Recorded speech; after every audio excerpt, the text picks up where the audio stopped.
ధనుర్మాసం ప్రారంభం అయ్యింది. ఈ మాసం అంటే శ్రీ మహావిష్ణువుకు ఎంతో ఇష్టమైనది. అయితే ఈ ధనుర్మాసం 30 రోజుల పాటు పొరపాటున కూడా ఈ కూరను వండకూడదు, తినకూడదు. ఈ నెల రోజులు ఈ కూరను తినకూడదు. కాదని తింటే అనారోగ్య సమస్యలు వస్తాయి. చేతిలోని ధనమంతా కూడా ఖర్చయిపోతుంది. అప్పుల పాలైపోతారు. ఒకరి దగ్గర చెయ్యి చాచి అడుక్కునే స్టేజికి వెళ్ళిపోతారు. కష్టాలు ఎదురవుతాయి. అంతేకాదు ధనుర్మాసంలో ఏ కూరలు తిని ఎన్ని పూజలు చేసినా ఫలితాలు రావు. ధనుర్మాసంలో ఈ కూరలు తినకూడదని పురాణాలలో ఉంది. కాబట్టి ఎవరూ కూడా ఈ మాసంలో ఈ కూరను తినవద్దు.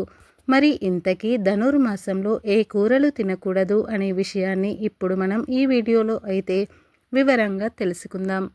ఫ్రెండ్స్, ఫస్ట్ అయితే ఈ వీడియోకి ఒక లైక్ కొట్టండి. అలాగే మా ఛానల్ని కూడా సబ్స్క్రైబ్ చేసుకొని మాకు సపోర్ట్ చేయండి. ఎందుకంటే మీ సపోర్ట్ అనేది మాకు చాలా అవసరం.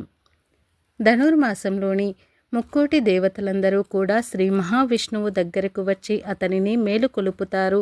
తర్వాత ముక్కోటి దేవతలు అందరితో కలిసి విష్ణుమూర్తి భూమి మీదకి వస్తాడని ప్రతీది. అందుకే ఈ ధనుర్మాసం నెల రోజులు చాలా పవిత్రమైనవి. ఈ ధనుర్మాసం నెల రోజులు శ్రీ విష్ణుదేవుణ్ణి పూజిస్తే 1000 సంవత్సరాల పాటు విష్ణుదేవుణ్ణి పూజించిన పుణ్య ఫలితం లభిస్తుంది. ఈ ధనుర్మాసంలో ప్రతిరోజు సాయంత్రం సమయంలో ఆకాశంలో ఉన్న నక్షత్రాలను చూసి మీ మనసులో ఏదైనా కోరుకుంటే అది ఖచ్చితంగా నెరవేరుతుందని నమ్మకం. ధనుర్మాసంలో వచ్చే ప్రతి శుక్రవారం రోజున ఉదయం ఇంటి గడపలకు పసుపు రాసి సాయంత్రం 6 గంటల తర్వాత ఇంటి ముందు 2 దీపాలు వెలిగించాలి. ధనుర్మాసంలో వచ్చే ప్రతి శుక్రవారం రోజున ఇలా ఇంటి ముందు దీపాలు వెలిగిస్తూ ఉంటే మీ ఇంట్లోకి ఖచ్చితంగా లక్ష్మీదేవి అడుగు పెడుతుంది. మీ ఇల్లంతా అష్టైశ్వర్యాలతో నిండిపోతుంది. పెళ్లి కాని వారికి ఈ ధనుర్మాసం చాలా ప్రత్యేకమైనది. పెళ్లి కాని అమ్మాయిలు ఈ మాసం నెల రోజులు ఇంటి ముందు ముగ్గులు వేసి ఇంట్లో పూజ చేయటం వల్ల కోరిన వరుడు లభిస్తాడని నమ్మకం. అలాగే పెళ్లి కాని మగవారు అయితే ఈ ధనుర్మాసం నెల రోజులు బ్రహ్మ ముహూర్తంలో నిద్రలేచి తలస్నానం చేసి వెంకటేశ్వర స్వామివారి ఆలయానికి వెళ్ళి వెంకటేశ్వర స్వామికి తులసి మాలను సమర్పిస్తే వివాహ గడియలు త్వరలోనే వరిస్తాయి. ఈ నెల రోజుల పాటు భార్యాభర్తలు బ్రహ్మచర్యం పాటించాలి. ఈ ధనుర్మాసం నెల రోజుల పాటు విష్ణుదేవుని కథలు చదివితే చాలా మంచిది. ఆ పరమాత్ముని చేరుకునేందుకు మనం ఎక్కడికి వెళ్ళవలసిన అవసరం లేదు. ఎవరైతే ఈ ధనుర్మాసం నెల రోజులు భక్తి శ్రద్ధలతో దేవతలను పూజిస్తారో అలాంటి ఇళ్లలో ముక్కోటి దేవతలు ఖచ్చితంగా కొలువై ఉంటారు. ఎంతో పవిత్రమైన ఈ ధనుర్మాసంలో బంగాళదుంపలు మరియు ముల్లంగి ఈ 2 కూరలను తినకూడదు. కూరల రూపంలోనే కాదు, ఏ రూపంలోనూ కూడా ఈ 2 కూరలను అసలు తినకూడదు. బంగాళదుంపలను అలాగే ముల్లంగిని తినకూడదు.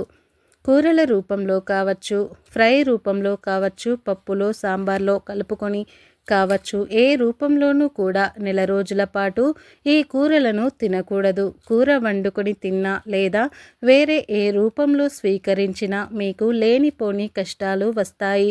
మీరు చేసే పూజలకు ఫలితం రాదు. చేతిలోని ధనమంతా కూడా ఖర్చయిపోతుంది.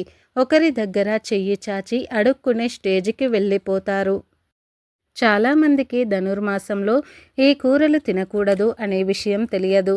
కానీ గుర్తుపెట్టుకోండి, తెలియక అయినా సరే ధనుర్మాసంలో బంగాళదుంపను కానీ ముల్లంగిని కానీ తింటే తీవ్రమైన అనారోగ్య సమస్యలు వస్తాయి.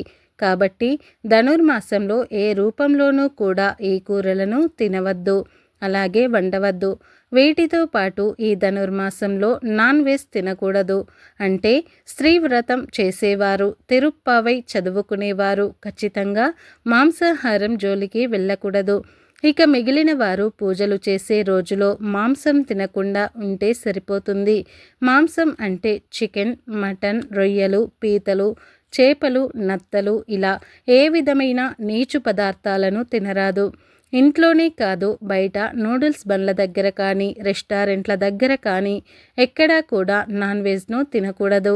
నూడిల్స్ రూపంలో, పిజ్జాల రూపంలో, పకోడీల రూపంలో ఏ విధంగా కూడా నాన్ వెజ్ను టచ్ చేయకూడదు.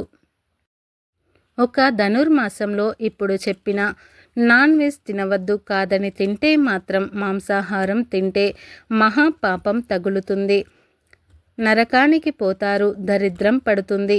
కాబట్టి ఈ ధనుర్మాసంలో అందరూ కూడా ఈ ఆహార నియమాలను పాటించండి. లేదంటే మాత్రం లేనిపోని కష్టాలు సమస్యలు వస్తాయి, అప్పుల పాలైపోతారు, కష్టాల పాలవుతారు.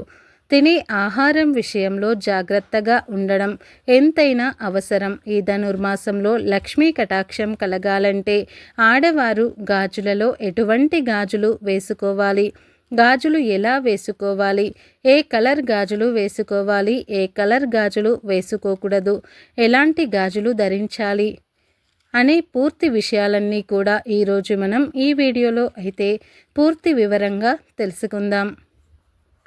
శ్రీ మహావిష్ణువుకు ఎంతో ఇష్టమైన ఈ మాసంలో లక్ష్మీదేవి ప్రసన్నం కావాలి అంటే ఎటువంటి గాజులు వేసుకుంటే లక్ష్మీదేవి అనుగ్రహం కలుగుతుందో ఇప్పుడు మనం అయితే వీడియోలో తెలుసుకుందాం. సాధారణంగా ఈ ధనుర్మాసంలో ఆడవారు అలంకరణ చేసుకోకూడదని శాస్త్రాలలో చెప్పారు. ఈ ధనుర్మాసం నెల రోజులు కూడా కళ్ళకు కాటుక పెట్టుకోకూడదు, జడలో పువ్వులు పెట్టుకోకూడదు, కానీ చేతులకు గాజులను మాత్రం తప్పనిసరిగా వేసుకోవాలి. ముఖ్యంగా ధనుర్మాస వ్రతాన్ని చేసేవారు తప్పకుండా ఈ నియమాలను పాటించాలి. అయితే ధనుర్మాసం ప్రత్యేకమైన రంగులో ఉండే గాజులను ధరిస్తే లక్ష్మీదేవి అనుగ్రహం కలుగుతుందని చెప్తూ ఉన్నారు. కొంతమంది దగ్గర బంగారం ఎక్కువగా ఉంటుంది. అలాంటి వారు ఓన్లీ అంటే బంగారం గాజులు మాత్రమే ధరిస్తూ ఉంటారు. కానీ ఈ ధనుర్మాసంలో అలా చేయకూడదు.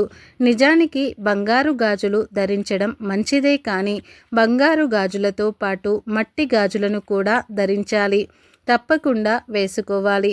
ధనుర్మాసంలో మట్టి గాజులు వేసుకోకపోతే లక్ష్మీ కటాక్షం లభించదు. మీ దగ్గర ఎన్ని బంగారు గాజులు ఉన్నా వాటితో పాటు మట్టి గాజులు కూడా వేసుకోవాలి. ధనుర్మాసంలో మట్టి గాజులు వేసుకోవాలి. ఆ మట్టి గాజుల్లో కూడా కొన్ని కలర్స్లో ఉండే గాజులను మాత్రమే ధరించాలి. లక్ష్మీ కటాక్షం అప్పుడే కలుగుతుంది. ధనుర్మాసంలో ఆడవారు ఎరుపు రంగు గాజులు కానీ వేసుకున్న, ఆకుపచ్చటి రంగు గాజులు వేసుకున్న, పసుపు రంగు గాజులు వేసుకున్న, గోల్డ్ కలర్ గాజులు వేసుకున్న లక్ష్మీ కటాక్షం పుష్కలంగా కలుగుతుంది. ధనుర్మాసంలో ఆడవారు ఎరుపు గాజులు వేసుకుంటే సుమంగళి తత్వం ప్రాప్తిస్తుంది.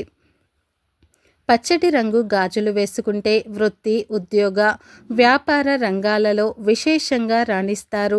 ధనుర్మాసంలో ఆడవారు పసుపు రంగులో గాజులు ధరిస్తే సంఘంలో పేరు ప్రఖ్యాతలు పెరుగుతాయి. అలాగే ఈ ధనుర్మాసంలో స్త్రీలు బంగారం రంగులో ఉన్న మట్టి గాజులను ధరిస్తే విశేషంగా లక్ష్మీ కటాక్షం కలుగుతుంది.